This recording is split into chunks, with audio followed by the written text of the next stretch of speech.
pero justamente tiene que ver con esto del cuerpo, de poner el cuerpo y sobre todo de cuerpos que incomodan la sociedad frente a la diferencia. Recién hablábamos de cómo se debatía previo a la ley de sufragio femenino y a las diferencias entre hombres y mujeres, y también hablando ahora de las personas con alguna discapacidad, que también son cuerpos que sin duda incomodan. En esta columna que nos tiene acostumbrado lo recibimos a Eduardo Galap. ¿Cómo le va? Buen día. Qué formal Sí, estás, sí, sí, ¿eh? estoy así. ¿Cómo le va? Te ¿Cómo le dijo. va? ¿Cómo andás, Eduardo? ¿Cómo, cómo están, Gaby? ¿Cómo están, Cristina? ¿Todo bien? Bien, bien. ¿Y vos? Muy bien, por ¿Qué tal, suerte, sí. viajero? Y se me vienen un par más también todavía, sí, por Oh, qué suerte. bueno, qué lindo poder eh, viajar, ¿no? Qué lindo poder viajar y sobre todo haciendo lo que me gusta, que es tratando de pensar colectivamente junto con otros y otras. Vos sabés que en algún Y momento yo decía, viajar debiera ser un derecho humano. Y algunos dicen, oh, ya vienen con esto de los derechos. No, porque te permite, yo no estoy hablando del turismo, ir a sacarme fotos a la playa. No, sí, del viajar y conocer cómo vive otra gente, qué piensan otras personas, cómo resuelven sus problemas en otros lugares, ¿no? Pero estando ahí, ¿no? Esto de redes o de internet, ¿no? totalmente, sumarle una cuestión, ¿no? Hablar en otro idioma, pero hablar en otro idioma no significa simplemente hablar en portugués, inglés, lo que sea. Es hablar otro idioma porque es comunicarse de otra manera con otros y de otras maneras. Digo, muchos de los problemas que nosotros vivimos cotidianamente acá como si fueran universales, uno va a otro lugar y se da cuenta que los problemas tienen otras interseccionalidades, se suman otras complejidades, encuentran otras soluciones, digo, también para mirarnos siempre en el espejo de lo que pasa en otros países, nos damos cuenta de que hay problemas mayores, pero también hay soluciones encontradas en otros contextos. Entonces, para eso también sirve viajar, además de conocer personas, lugares, comidas, todo eso, ¿no? Ay, sí, Sí, comidas, qué claro. rico. Qué ganas, qué ganas. Qué Pero lindo. digo, efectivamente, como decía Gaby, la idea de la columna que les traigo es pensar un poco esos cuerpos que incomodan, un poco recién hablaban ustedes a propósito de las personas con discapacidad. Y me parecía que es un tema que está sobre la mesa, pero no tan sobre la mesa como debería estar, o por lo menos, en todo caso, tratar de poner algunos acentos que vale la pena pensar colectivamente. Y hay una palabra que voy a tratar de hoy darle vuelta, que es la idea del capacitismo, ¿no? Porque Mm. muchas veces hablamos de las personas con discapacidad y las individualizamos, ¿no?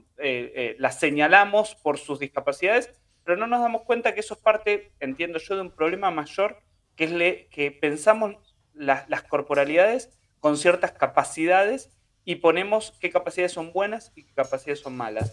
Y en ese contexto es en el que planteo la columna para pensar juntos hoy. Antes de eso, si me permiten, voy a dar un rodeo que al principio no va a tener mucho que ver, pero créanme que vamos a llegar a buen puerto. Es el contexto. A Es el ver. contexto porque el otro día estaba viendo con mis hijos una película infantil, nada que ver, Los Increíbles, no sé si la recuerdan, Sí, Sí, una me sí. de encanta, me superhéroes, de una encanta. familia. La familia con superpoderes. Sí. Exactamente, muy interesante la película, historia clásica, ¿no? De superpoderes, al final salvan el día, todo lo que ustedes quieran, pero lo que yo no me acordaba viéndola nuevamente es el nudo de la película, el momento en el cual pasa algo que hay que volver a barajar y dar de nuevo, que es cuando Mr. Increíble, que es un señor portachón, Grandote. su superpoder es ser fuerte, digo, macho igual fuerte, ¿no? Mujer igual elástica, ahí nos podemos quedar un rato hablando sobre eso, pero Sí, también. el nudo es cuando Mr. Increíble, este señor fortachón, ve un suicida que se está tirando, salta desde otro edificio, lo ataja y le salva la vida, ¿no? ¿Y por qué ese es el nudo? Bueno, porque al día siguiente esta persona le hace un juicio a los superhéroes porque impidieron su intento de suicidio, Claro. ¿no? Porque el argumento que estaba ahí es por qué meterse en la vida privada del otro si el otro quiere suicidarse. Inclusive hay un diálogo fenomenal que valdría la pena solo hablar de eso, que es, Mr. Increíble le dice, pero te salvé la vida. Y el suicida fallido le dice, solo arruinaste mi muerte. Que es una frase fenomenal para pensar quién es propietario de la vida, quién es propietario del cuerpo. O sea, en qué momento nosotros tenemos que intervenir colectivamente sobre las individualidades. Este ejemplo lo quiero poner porque me parece interesante por algo de lo que nos atraviesa con esto de la discapacidad. Inclusive, esa frase se da de la película, se da en un juicio que terminan perdiendo los superhéroes. ¿Por qué? Porque le hacen pagar los daños ocurridos por salvar la ciudad y tienen que pagar. Y entonces los contribuyentes, como dicen en Estados Unidos, reclaman por qué tengo que pagar con mis impuestos lo que hace un superhéroe, ¿no? Y ese es un poco el contexto que quiero darle a tratar de pensar hoy, ¿no? O sea, ¿cómo hacemos para hacernos cargo de los cuerpos de los demás? ¿Quién es propietario de este cuerpo que tengo acá? ¿Quién es propietario del cuerpo que ustedes tienen ahí? Y sobre todo, ¿quién determina quién está capacitado para? Porque eso es lo que está en el núcleo de todo esto que estamos hablando. Y ahora sí, déjenme darles esta definición de capacitismo. No quiero ponerme como técnico, pero sí, la idea del capacitismo trasciende la discapacidad y trata de pensar que existe un sistema de creencias, de prácticas sociales que discriminan, evalúan y devalúan las capacidades que tenemos como personas. Básicamente, en criollo, nos señalan con un dedo qué podemos y qué no podemos hacer, antes de poder hacerlo o no poder hacerlo. Y entonces, eso hace que larguemos desde una etiqueta, que viene de la idea de existen cuerpos normales, capaces, productivos, autónomos, sanos, y por ende que existen cuerpos anormales. Y eso es lo que históricamente viene pasando con las personas con discapacidad, que se los viene tratando como deficientes, imperfectos, dañados. Inclusive durante mucho tiempo el término médico era minusválido, valen menos. Entonces, lo que quiero comenzar para pensar es, el problema no es las capacidades que tenemos, el problema es la moralidad que le ponemos a esas capacidades. Y en todo caso, que las señalamos como una anormalidad con toda la carga que tiene decir, sos una anormal para nuestra sociedad. Digo, si lo pensamos normalidad en términos estadísticos, sí, hay una norma que dice, por ejemplo, las personas tienen 2 brazos. Pero también hay una anormalidad cuando pensamos, por ejemplo, en esa frase horrible que muchas veces se nos escapa, acá hago mea culpa, de cuando decimos le falta un brazo. Ahí presupone un cuerpo normal. O sea, hay un cuerpo hegemónico y le falta porque no lo tiene. Cuando en realidad la persona puede tener un brazo solamente. Ese sentido me interesaba pensar. La carga moral... Porque además, Eduardo, eso además viene en que en la escuela está pensada la clase para personas que tienen ese cuerpo, tienen 2 brazos, 2 piernas, ¿no? Tienen determinadas características. La ciudad en la que vivimos está pensada para eso. Las cosas que usamos están pensadas para un cuerpo de determinada manera, ¿no? Por eso después decimos, no, lo que pasa es que vos no te funciona porque vos no sos lo normal. Exactamente, y le cargamos el sentido a esa persona, y no a nosotros, que en todo caso generamos esa capacidad diferente. Digo, una persona que va en silla de rueda y no tiene cómo bajar y subir de la vereda, el problema no es la persona con silla de rueda, el problema somos nosotros que no damos las posibilidades. Hay una frase que muchas veces impacta muy fuerte, que es, por ejemplo, cuando a una persona embarazada le preguntan, ¿qué querés que sea, varón o nena? Y muchas veces respondemos que sea lo que sea, pero que sea sanito, Sí. que tenga 2 brazos y 2 pies. Eso ya configura una carga simbólica de sentidos sobre ese cuerpo que va a venir. Digo, de expectativa social también. Y decía, no pensemos solo en las capacidades, en las personas con discapacidad. El capacitismo también tiene que ver con cuestiones, bueno, recién ustedes decían, arquitectónicas, tecnológicas. ¿No les pasa que sale una nueva tecnología y ustedes no se sienten capacitados o capacitadas para poder usar esa nueva tecnología? Totalmente. Cultural, porque aparecen todo el tiempo burlas, lo que tiene que ver con lo educativo o lo laboral. Una cosa que a mí me llamó muchísimo la atención en esto que hablamos de los viajes, cuando tuve la oportunidad de ir al subte en México, todas las estaciones tienen dibujos. Y yo me llamaba la atención y cuando pregunté, es por la enorme cantidad de personas analfabetas que hay. Entonces, saben que tienen que ir del grillo al león y con eso es suficiente. Entonces, existen no solamente un problema de discapacidad, sino también un problema de que hay que abrir la mente, los espacios y sobre todo las políticas públicas, porque ahora podemos hablar de eso, para otras capacidades que no necesariamente significan una persona con discapacidad, significan que no somos todos y todas igual. Algo de lo que viene pasando en todo esto de la Andis y la discusión sobre la radiografía del perro y demás, tiene que ver con el lugar que como sociedad le damos a tratar de el conjunto social salvarnos. Digo, no es una dádiva, no es un recurso lastimoso, es tratar de dar oportunidades a las personas que quizás tienen otras dificultades que muchos y muchas no tuvimos que atravesar. Claro, vos sabés que estábamos difundiendo, porque hoy es un aniversario de la aprobación del voto femenino, y reproducíamos ese debate que se daba hace 77 años atrás, y los varones discutían sobre el cerebro de la mujer, sobre si éramos iguales, además la referencia era el varón, si éramos iguales o no al varón, ¿no? En ese caso, fíjate vos qué reducido que estaba el debate, parece que fuera hace mucho, de la época de las cavernas, y fue solo hace 77 años, y todavía por ahí estamos hablando esto, ¿no? ¿Cuánto tiempo arrastramos esa discusión vana, innecesaria, de decir si somos iguales o no los varones y las mujeres? Claro. Porque claro, la referencia es el varón, el tema es cuán parecidos o cercanos podemos hacer el varón como referencia de ser humano inteligente, ¿no? Entre comillas. La referencia es esa lámina de anatomía que siempre estaba en los pasillos escolares, en otros lugares, de tratar de compararnos con ese ideal masculino, pero también ideal universal de hombre, y lo digo acá con hombre con mayúscula, y en donde incluimos a las mujeres dentro de la categoría hombre. Y hay algo ahí del sujeto jurídico, digo, mucho de ese debate, no sé si alcanzaron a discutir sobre eso, tenía que ver con algo muy interesante, que es la mujer, para ser mujer, tenía que ser esposa.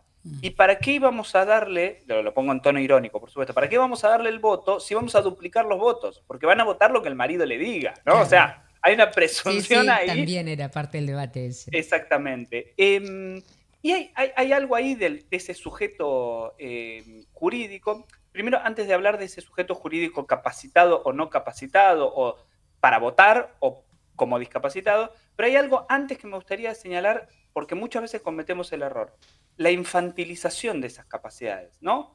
Ese lugar de, bueno, la mujer va a decidir lo que el hombre decida, pero también en el caso de las discapacidades, el diminutivo, ¿no? Que sea sanito, pobrecito, esa romantización, mira cómo puede solito. Hay algo que tenemos que desterrar de eso. Primero, no siempre las personas con discapacidad son menores de edad, y no hablemos más de los chicos con discapacidad, hablemos de las personas con discapacidad. Y segundo, esto que hablábamos recién de la cuestión más de la minoridad legal, vamos a decir así, que es, bueno, como no puede solo, necesita ir acompañado de un hombre que le diga lo que tiene que hacer.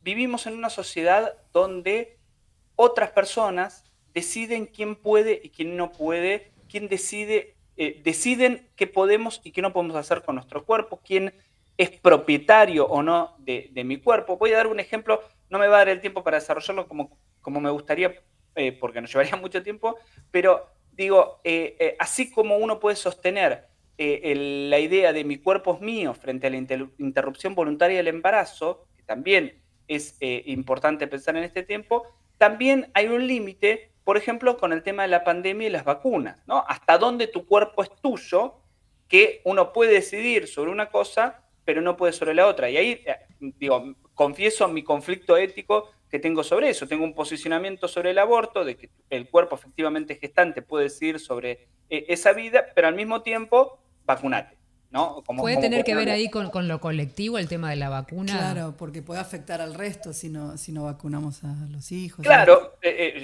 no quiero ponerme en abogado del diablo porque si no, lejos de mí, pero ¿cuál sería el argumento colectivo de aquellas personas que dicen por qué me tengo que hacer yo de cargo de la interrupción? Una cuestión económica, ¿no? O sea, eso genera un gasto y entra toda la cuestión. Digo, por supuesto, no es un argumento desde mi perspectiva válido, pero obviamente lo colectivo es lo que está en disputa. O sea, ¿qué es lo colectivo? Para algunas personas es el bien común, para otros es el bien económico común, ¿no? O sea, a mí me importa con la mía, o a mí me importa que nos salvemos todos. Sería como, digo, para hacer un parteaguas entre dos ideas. Y eso es lo que está puesto en juego. Me gustaría cerrarles con un ejemplo, no es mío, en realidad es un ejemplo doble, es de un autor que a mí me gusta mucho, se llama Roberto Espósito, un filósofo, que analiza la mentalidad de la modernidad, y él va a decir dos cosas interesantes. Uno, la primera medida del nazismo, que es en general puesto como la demonización más grande de nuestra humanidad, fue la primera medida del nazismo como gobierno fue esterilizar a las personas con discapacidad, Sí. o sea que no pueden reproducirse. Claro. Y lo segundo que trabaja Espósito en un libro muy interesante que es Bios, Filosofía y Política, es una historia que con eso quiero cerrar, que es la historia de Nicolas Perruche, que es un joven francés que nació en el año 2000, cuya madre tenía un embarazo riesgoso de que podía nacer con discapacidad. Él nace con una discapacidad y le hace un juicio la persona que nació al Estado porque no le permitieron a la mamá abortar. O sea, hace un juicio por el derecho de no haber nacido. Es muy interesante eso para pensar. Digo, ¿quién es propietario de mi cuerpo? Yo puedo elegir haber no nacido. Y entonces, al inicio de la columna de hoy, hablaba de Los Increíbles, esto de quién decide sobre la muerte, y en todo caso, arruinaste mi muerte, le dice, insisto, una película infantil que trabaja el suicidio. No me acordaba de esa parte de la película, no. Es buenísimo. Y esa película termina diciendo, ¿por qué con mis impuestos tengo que pagar a un superhéroe? Pero también vivimos en una sociedad tan desarticulada que nos preguntamos por qué tengo que pagar con mis impuestos a esos antihéroes de esta sociedad, ese gasto que es las personas con discapacidad. Estoy siendo, por supuesto, irónico en este sentido, por supuesto. Y no quiero dejar de olvidarme que todo este problema nacional que está habiendo por políticas públicas con Españolo y el Andis surgió por un debate que tuvo un niño con discapacidad con esta persona, y Españolo le dice, ¿por qué tengo que pagar el peaje yo y vos no porque sos discapacitado? Entonces la pregunta del capacitismo es si es una cuestión cultural o es una cuestión económica. Volvamos a darle una discusión cultural a eso y no solamente una cuestión económica. Por supuesto, lo económico es muy relevante porque hay personas que necesitan subsistir, o sea, no estoy negando eso, pero también volvamos a discutir, a pensarnos qué es eso de utilizar sos un discapacitado como insulto, como lo hizo Sebastián Pareja, el armador de Milei en la provincia de Buenos Aires, o también como lo hizo el propio Caputo, tildando a la oposición de discapacitados. El problema no es la persona con discapacidad, el problema es que todavía creemos que hay cuerpos que tienen más valor o menos valor que otros. Hablemos de nosotros como sociedad. Ahí está. Gracias, Eduardo. Tan diversa como es. Muchísimas gracias. Un abrazo. No, gracias a ustedes por el espacio. Nos estamos viendo. Ahí Hasta está. luego. Eduardo Galax proponiéndonos reflexiones que siempre incorporan lo corporal. Vos sabés que me quedé pensando en esto que dijo, ¿no? Pues yo vi, no sé si a lo mejor hay varios capítulos, yo vi una película de Los Increíbles. Sí. No había, si es la que yo vi, no vi ese, no me acuerdo, yo claro. Lo vi hace rato. Sí. Y pensaba en aquello, hay un libro que mucha gente sabe, lo conoce, Cómo leer al Pato Donald, de Ariel Dorfman, en el cual analiza esto de el mensaje en las películas infantiles, como diciendo, no, pero si es solo una película infantil, no dice gran cosa. La cabecita de a poquito. Claro, y eso puede ser un buen mensaje que compartamos todos, o puede ser esto otro que sí cuestione de manera velada, por ejemplo, a la función del Estado. Y qué interesante esto que dice Eduardo ahí, ¿no? Como para prestar atención, a muchos nos habrá pasado ver películas infantiles y decir, mira interesante el mensaje, o epa, ¿qué están diciendo acá? Mira el mensaje, qué sé yo, por ejemplo, yo me suelo acordar de la película Bichos, ¿no? Una película de Disney también, Pixar. En donde en algún momento las chicharras, que eran las que obligaban a las hormigas y les llevaban la comida, uno de los jefes le dice, no sé cómo viene el diálogo, pero cierto es que en algún momento le dice, quédate tranquilo porque si se dan cuenta que son más que nosotros, van a dejar de aportarnos